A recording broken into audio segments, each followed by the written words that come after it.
Before the Crusaders marched east, before Persia spanned continents, before Rome encircled the Mediterranean, there was ancient Assyria, not a kingdom, an empire. Let's rewind back to around 1400 BCE. Welcome to Mesopotamia. A crowded land, a land with city-states everywhere, everyone fighting everyone. In the middle of all these, a people decided on a very specific strategy. Instead of being loved, they'll be fearsome and terrifying.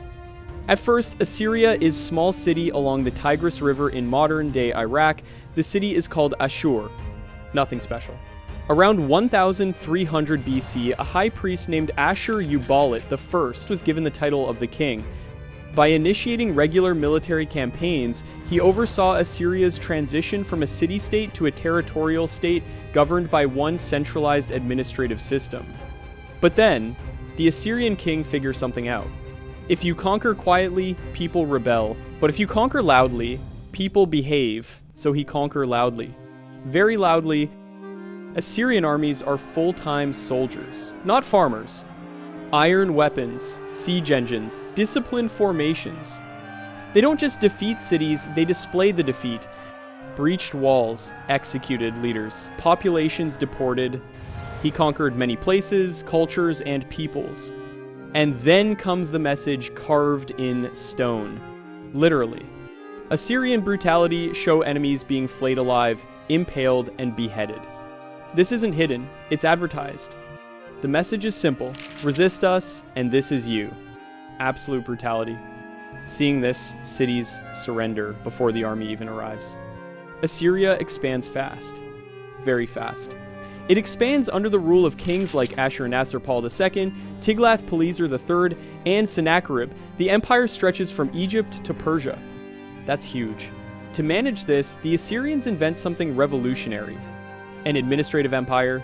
They divide territory into provinces, appoint governors, collect taxes, move populations around to break resistance. It was basically a harsh but organized strategy. They even build roads with relay stations, so messages travel quickly. Sound familiar? Yeah. Their capital cities are massive. Nineveh, Ashur, Nimrud, palaces covered in carvings, winged bulls with human faces guard the gates. You walk in and think, yep, we're not rebelling.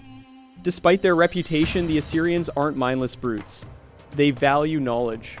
King Ashurbanipal builds one of the world's first great libraries.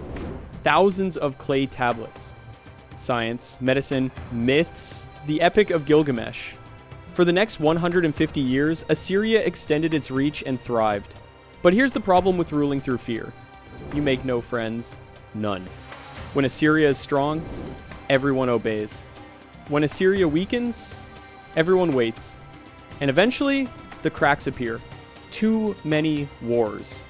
Too many revolts. Too much cruelty. The empire becomes overstretched. The army exhausted. Enemies who've been watching patiently finally move. The Babylonians. The Medes. In 612 BC, they attack Nineveh. The great capital falls. Burned, destroyed, erased. Within a few decades, the Assyrian Empire is gone. Completely gone.